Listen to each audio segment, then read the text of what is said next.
ಪ್ರತಿಯೊಂದು ಪೇರೆಂಟನ್ನು ಜೊತೆಗೆ ಅವರ ಮಕ್ಕಳನ್ನು ಕರೆದು ಒಳಗಡೆ ಕೇಳಿದ್ದಾರೆ. ಹಾಗೆ ನಾನು ಸಹ ಹೋದೆ, ನನ್ನ ಮಗಳನ್ನು ಕರ್ಕೊಂಡು ಕೇಳಿದರು. ನನ್ನ ಮಗಳು ಅಂತ ಹೇಳಿದರೆ ನಾವು ಒಂದು ಉಳಿದ ಪೇರೆಂಟ್ಸ್ಗಳು ಯಾರೆಲ್ಲ ಒಂದು ಇತರ ದೂರದಾರರು ಇದ್ದರೆ ಬರಬಹುದು ಅಂತ ಅವರೊಂದು ಸುತ್ತೋಲೆ ಹೊರಡಿಸಿದ್ರು ಸರ್. ಸೊ ಅದರ ಮೂಲಕ ಬೇರೆ ತರಗತಿಯ ಮಕ್ಕಳು, ಉದಾಹರಣೆ 2ನೇ ತರಗತಿ 6ನೇ ತರಗತಿಯ ಮಕ್ಕಳ ಪೇರೆಂಟ್ಸ್ ಎಲ್ಲ ಬಂದಿದ್ದಾರೆ. ಸೊ ನಾವೆಲ್ಲ ಒಟ್ಟಿಗೆ ಹೋಗಿ ಒಳಗೆ ಹಾಗೆ ಕೇಳಿದರು ಏನು ವಿಷಯ ಅಂತೇಳಿ. ನಾವೆಲ್ಲ ಹೇಳಿದ್ವಿ 7th B ಸಹ ಹೀಗೆ ಪಾಠ ಮಾಡಿದ್ದಾರೆ ಸೋಷಲಲ್ಲಿ. ಮತ್ತು ಉಳಿದ ಪೇರೆಂಟ್ಗಳು ಹೇಳಿದರು ನಮ್ಮ ಮಕ್ಕಳಿಗೆ ಸಹ 6ನೇಯಲ್ಲಿ ಪಾಠ ಮಾಡಿದ್ದಾರೆ. ಮತ್ತು ಕೆಲವು ವಾಹನ ಚಾಲಕರು ಸಹ ಇದ್ದರು, ನಮ್ಮ ಮಕ್ಕಳು ಸಹ ಗಾಡಿಯಲ್ಲಿ ಬರುವಾಗ ಈ ಸಿಸ್ಟರ್ ಪಾಠ ಮಾಡಿದ್ದನ್ನು ಎಕ್ಸ್ಪ್ಲೇನ್ ಮಾಡಿದ್ದಾರೆ ಸರ್, ಹಾಗಾಗಿ ನಾವು ಸಹ ನಿಮ್ಮಲ್ಲಿ ಬಂದದ್ದು. ಹಾಗೆ ಅಧಿಕಾರಿ ಹೇಳಿದರು ನಾನು ತನಿಖೆ ಮಾಡ್ತಾ ಇದ್ದೇನೆ, ನಾನು 3 ದಿನ ಇಲ್ಲಿದ್ದೇನೆ, ಅದೊಂದು ಸರಿಯಾದ ಪಾರದರ್ಶಕತೆಯನ್ನು ನಾನು ತನಿಖೆ ಮಾಡಿ ಮುಂದೆ ಏನು ಅಂತ ತಿಳಿಸ್ತೇನೆ ಅಂತ ಹೇಳಿದರು. ಅದು ಸತ್ಯ ಅಂತ ಆದರೆ ನಾವು ಹೇಳಿದೆವು, ಆ ಸಿಸ್ಟರು ಇನ್ನು ಹೊರಗೆ ಬಂದು ಹೇಳಿ ನಾನು ಮಾಡಿದ್ದು ತಪ್ಪಾದರೆ ತಪ್ಪು ಅಂತ ಒಪ್ಪಿಕೊಳ್ಳಿ ಸರ್, ಇಲ್ಲದಿದ್ದರೆ ಬೇಡ, ತೊಂದರೆ ಇಲ್ಲ. ಅವರು ಮಾಡಿ ಆಗಿದೆ, ಇಷ್ಟೆಲ್ಲ ಇಷ್ಟು ಮಾಡಿ ಆಗಿದೆ, ಇನ್ನೆಂತ ಅವರು ಒಪ್ಪಿದ್ರೇನೋ ಒಪ್ಪದಿದ್ದರೇನೋ ಅಂತ ನಾನು ಹಾಗೆ ಅವರ ಹತ್ರ ಹೇಳಿದೆ. ಮುಂದೆ ಅವರು ಯಾವ ರೀತಿ ತನಿಖೆ ತಗೊಳ್ತಾರಂತೆ ಕಾದು ನೋಡ್ತಾ ಇದ್ದೇವೆ ನಾವೆಲ್ಲ ಪೇರೆಂಟ್ಸ್ಗಳು. ಎಲ್ಲರೂ ಮೌಖಿಕವಾಗಿ ಉತ್ತರ ಕೊಟ್ಟಿದ್ದಾರೆ, ಲಿಖಿತವಾಗಿ ಮೊನ್ನೆ ಕೆಲವರು ಕೊಟ್ಟಿದ್ದಾರೆ. ಸೊ ಇವತ್ತೆಲ್ಲರೂ ಮೌಖಿಕವಾಗಿಯೇ ಕೊಟ್ಟಂಥದ್ದು. ಸೊ ಮುಂದೆ ಏನು ಅಂತ ತಗೊಳ್ತಾರಂತ ನೋಡುವ ಸರ್. ಇಲ್ಲ, ದಾಖಲೆಯನ್ನು ಹಾಜರುಪಡಿಸಿದೆ. ನಾವು ಹೇಳಿದೆವು CCTV ಫುಟೇಜ್ ನೋಡಿ ಸರ್ ಅಲ್ಲಿ ಅಂತ ಅವರ ಹತ್ರ ಹೇಳಿದ್ದೇವೆ. ಎಲ್ಲ ಪೇರೆಂಟ್ಗಳು ಹೇಳಿದರು ಆ ದಿನದ CCTV ಫುಟೇಜ್ ನೋಡಿ. ಮತ್ತು ಇವತ್ತು ಕೆಲವು ಪೇರೆಂಟ್ಗಳು ಹೇಳ್ತಾ ಇದ್ರು, ನಾನು ನಿಮಗೆ ಮಕ್ಕಳಿಗೆ ಹೇಳ್ತಾ ಇದ್ದಾರಂತೆ, ನಾವು ನಿಮಗೆ ರಿವಿಷನ್ ಮಾಡೋದಿಲ್ಲ, ನೀವೇ ಬೇಕಾದರೆ ಓದಿಕೊಳ್ಳಿ ಅಂತ ಕೆಲವು ಟೀಚರ್ಸ್ನವ್ರು ಹೇಳ್ತಾ ಇದ್ದಾರೆ ಅಂತ ಕೆಲವು ಪೇರೆಂಟ್ಸ್ಗಳಲ್ಲಿ ಹೇಳಿದರು. ಸೊ ಅದನ್ನು ಈಗ ನಾನಲ್ಲಿ ಕೇಳಿಕೊಂಡೆ. ಮುಂದೆ ಏನಂತ ನೋಡುವ ಸರ್.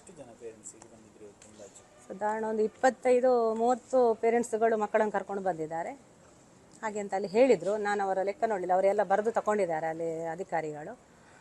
7ನೇ ಕ್ಲಾಸ್ ಸ್ಟೂಡೆಂಟ್ಸು ಅವರು ನನಗೆ ಅದು ಪೇಪರ್ ತೋರಿಸಲಿಲ್ಲ ಸರ್. 7th ಆಲ್ಮೋಸ್ಟ್ ತುಂಬ ಪೇರೆಂಟ್ಸ್ ಬಂದಿದ್ದಾರೆ ಮಕ್ಕಳನ್ನು ಕರ್ಕೊಂಡು. ಮತ್ತು ಉಳಿದ 7th B ಒಂದು 4-5 ಪೇರೆಂಟ್ಗಳು ಬಂದಿದ್ದಾರೆ. ಹಾಗೆ 6th ಸಹ 2nd 3rd ಎಲ್ಲ ಬಂದಿದ್ದಾರೆ ಪೇರೆಂಟ್. ಮುಂದೆ ನೋಡು ಸರ್ ಏನಾಗ್ತದೆ ಅಂತ, ಅವರು ಯಾವ ರೀತಿ ತನಿಖೆ ಕೈಗೊಳ್ತಾರೆ ಅಂತ ಹೇಳಿ ನೋಡುವ. ನಾವು ಈ ತನಿಖೆ ಸತ್ಯವಾಗಿಯೇ ನಡೀಲಿ ಅಂತ ಎಲ್ಲ ದೇವರಲ್ಲಿ ಪ್ರಾರ್ಥಿಸ್ತಾ ಇದ್ದೇವೆ.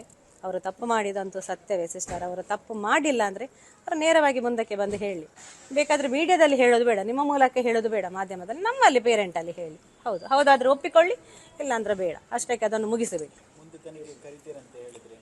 ಏನು ಹೇಳಿಲ್ಲ ಸರ್, ಇನ್ನೂ ತನಿಖೆ ಏನು ಸರ್, ಇದು ಮಕ್ಕಳು ಬಂದು ಪ್ರೆಸೆಂಟಾಗಿ ಹೇಳಿ ಆಯಿತು, ಮೊನ್ನೆ ಮಕ್ಕಳು ಬರೆದು ಕೊಟ್ಟಾಯಿತು, ಇನ್ನೂ ತನಿಖೆ ಏನಿದ್ರಲ್ಲಿ ಅಂಥದ್ದು ಏನಾಗಿದೆ?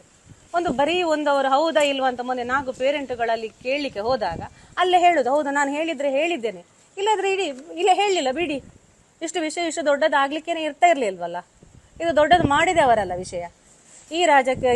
ಈ ವಿಷಯವನ್ನು ಇಷ್ಟು ದೊಡ್ಡ ಮಾಡಿ ರಾಜಕೀಯ ಎಲ್ಲ ಬಳಸಿಕೊಂಡು ಇದ್ದ ಎಲ್ಲ ಪೇರೆಂಟ್ಸ್ಗಳು ಅವರ ಕೆಲಸಗಳನ್ನು ಬಿಟ್ಟು ಇಲ್ಲಿ ತನಿಖೆಗೆ ಬರೋದು. ಎಲ್ಲ ಪೇರೆಂಟ್ಸ್ಗಳು ಬೈತಾ ಇದ್ದಾರೆ, ಅವರು ಹೇಳಿದ್ದು ಹೌದಲ್ಲ, ಹಾಗಾದ್ರೆ ನಮ್ಮ ಮಕ್ಕಳು ಹೇಳುದು ಸುಳ್ಳ ಅಂತ ಪ್ರತಿಯೊಬ್ಬರು ಪೇರೆಂಟ್ ಅಲ್ಲಿ ಹೇಳ್ತಾ ಇದ್ದಾರೆ. ಬಗ್ಗೆ ತುಂಬಾನೇ ಚರ್ಚೆ ನಡೀತಾ ಉಂಟು. ಈಗ ಇವತ್ತು ಇಲ್ಲಿ ಬಂದು ನಾವು ಆಫೀಸರ್ ಎನ್ಕ್ವೈರಿ ಮಾಡಬೇಕಾದ್ರೆ ನಮಗೆ ಇಷ್ಟು ಸಮಯದಲ್ಲಿ ಏನೆಲ್ಲ ಡೌಟ್ಸ್ ಇದೆ, ಏನೆಲ್ಲ ನಾವು ಮಾತಾಡಿದ್ದೇವೆ, ಚರ್ಚೆ ಆಗಿದೆ, ಅದನ್ನೆಲ್ಲ ನಾವು ಎಲ್ಲ ಪೇರೆಂಟ್ಸ್ಗಳು ಅವರ ಇದರಲ್ಲಿ ಹೇಳಿದ್ದೇವೆ. ಮತ್ತು ಏನು ಅವರಿಗೆ ಡೌಟ್ಸ್ ಇದೆಯಾ, ಈಗ ಕ್ಲಾರಿಫಿಕೇಷನ್ಗೋಸ್ಕರ ಸ್ಕೂಲಲ್ಲಿರುವಂಥ CCTV ಫುಟೇಜನ್ನು ಚೆಕ್ ಮಾಡ್ಬೋದು, ಆ ರೀತಿಯ ಒಂದು ವಿಷಯವನ್ನು ನಾವು ಅವರ ಇದರಲ್ಲಿ ಹೇಳಿಕೊಂಡಿದ್ದೇವೆ. ಮತ್ತು ಇನ್ನೊಂದು ಏನಂತ ಹೇಳಿದರೆ, ಇಷ್ಟೆಲ್ಲ ಈಗ ಚರ್ಚೆ ಆಗ್ತಿರುವುದು ಯಾರಿಂದ? ಕೇವಲ ಒಂದು ಸಿಸ್ಟರ್ ಪ್ರಭಾ ಅವರಿಂದ. ಅವರು ಬಂದು ಓಪನ್ ಸ್ಟೇಟ್ಮೆಂಟ್ ಏನಾದರೂ ಕೊಟ್ಟರೆ ಇದೆಲ್ಲ ಇಷ್ಟು ಚರ್ಚೆ ಏನು ದೊಡ್ಡದಾಗಿದೆ ಅದೆಲ್ಲ ಇಲ್ಲಿಗೆ ನಿಂತು ಹೋಗ್ತದೆ ಅಂತ ಹೇಳಿದ್ದು ನಮ್ಮ ಅನಿಸಿಕೆ. ಅದೇ ರೀತಿ ಅವರು ನಡ್ಕೊಂಡ್ರೆ ತುಂಬ ಒಳ್ಳೆಯದಿತ್ತು. ಮತ್ತು ಇನ್ನೊಂದು ಏನಂತ ಹೇಳಿದರೆ, ಈಗ ಇದೆಲ್ಲ ವಿಷಯ ಆದ ಕಾರಣ ಇದರಿಂದ ಏನು ರಿವರ್ಸ್ ಇಫೆಕ್ಟ್ ಆಗ್ತಿದೆ ಅಂತ ಹೇಳಿದರೆ, ಕೆಲವರದ್ದು ಕೆಲಸಕ್ಕೆ ತೊಂದರೆ ಆಗಿದೆ. ಇದೀಗ ಮಕ್ಕಳಲ್ಲಿ ಏನು ಹೇಳ್ತಿದ್ದಾರೆ ಅಂತ ಹೇಳಿದರೆ, ಇನ್ನು ರಿವಿಷನ್ಸ್ ಮಾಡೋದಿಲ್ಲ, ಎಕ್ಸಾಮ್ ಹತ್ತಿರ ಬರ್ತಾ ಉಂಟು, ಆ್ಯನ್ಯುವಲ್ ಎಕ್ಸಾಮ್, ಈ ಟೈಮಲ್ಲಿ ಹೇಳ್ತಿದ್ದಾರೆ ರಿವಿಷನ್ಸ್ ಮಾಡೋದಿಲ್ಲ, ನೀವು ಬೇಕಿದ್ದ ಹಾಗೆ ಕಲ್ತ್ಕೊಳ್ಳಿ ಅಂತ ಹೇಳಿ. ಮತ್ತು ಕ್ಲಾಸಲ್ಲಿ ರೆಕಾರ್ಡ್ ಮಾಡುವಂಥದ್ದು ಅಂಥದ್ದನ್ನೇ ಹೊಸ ಬರ್ತಾ ಇದೆ ಅಂತೆ. ಇದೆಲ್ಲ ಇನ್ನು ಆದಷ್ಟು ಬೇಗ ಒಮ್ಮೆ ಮುಗೀಲಿ, ಈ ಚರ್ಚೆ ಏನಿದೆ ಅದರದ್ದೊಂದು ಸತ್ಯ ಏನಿದೆ ಅದನ್ನು ಹೊರಗೆ ತರಲಿ ಅಂತೇಳಿ ನಾವು ಅಪೇಕ್ಷೆ ಪಡ್ತಾ ಇದ್ದೇವೆ. ಅದು ಆದಷ್ಟು ಬೇಗ ಆದರೆ ತುಂಬ ಒಳ್ಳೆಯದಿತ್ತು, ಎಲ್ರಿಗೂ ಈ ವಿಷಯದಿಂದ ಒಂದು ಮುಕ್ತಿ ಸಿಗ್ತಾ ಇತ್ತು. ಮತ್ತು ಜ್ಯೋತಿ ಅಂತ ಹೇಳಿ, ಈಗ ಆ ಸಿಸ್ಟರನ್ನು ನಾವು ಮೊನ್ನೆಯಿಂದ ಹೇಳ್ತಿದ್ದೇವೆ, ಎಲ್ರಿಗೂ ಯಕ್ಷ ಪ್ರಶ್ನೆ ಆಗಿರ್ಬೋದು, ಸಿಸ್ಟರ್ ಪ್ರಭಾ ಹೇಗಿದ್ದಾರೆ ಒಮ್ಮೆ ನೋಡುವ ಅಂತೇಳಿ. ಕುತೂಹಲ ಸಹ ಇರ್ಬೋದು, ಸಿಟ್ಟು ಸಹ ಇರ್ಬೋದು. ಒಮ್ಮೆ ಅವರು ಬಂದು ಅವರ ಮುಖದರ್ಶನ ಮಾಡಿ ಅವರು ಹೇಳಿದ ಯಶೋಗಾಥೆಯನ್ನೆಲ್ಲ ಒಮ್ಮೆ ಬಾಯಿ ಬಿಟ್ಟು ಹೇಳ್ತಿದ್ರೆ ಎಲ್ರಿಗೂ ಒಂದು ಸಮಾಧಾನ ಆಗ್ತಾ ಇತ್ತು. ಮತ್ತು ಅವರನ್ನು ಈಗ ಸಸ್ಪೆಂಡ್ ಮಾಡಿದರೂ ಕೂಡ ನಾನು ಹೇಳೋದು ಫಸ್ಟಿಗೂ ಹೇಳಿದ ಅಷ್ಟೇ, ಅವರು ಇನ್ನು ಎಲ್ಲಿ ಕೂಡ ಅವರಿಗೆ ಒಂದು ಟೀಚಿಂಗ್ ಫೀಲ್ಡಲ್ಲಿ ಅವರಿಗೆ ಅವಕಾಶ ಸಿಗಬಾರ್ದು. ಯಾಕಂತ ಹೇಳಿದರೆ ಇಂಥದ್ದೇ ಅವರ ಕೀಳು ಮಟ್ಟದ ಬುದ್ಧಿಯನ್ನು ಅವರೆಲ್ಲ ಕಡೆಯಲ್ಲಿ ತೋರಿಸ್ತಾ ಹೋಗ್ತಾರೆ.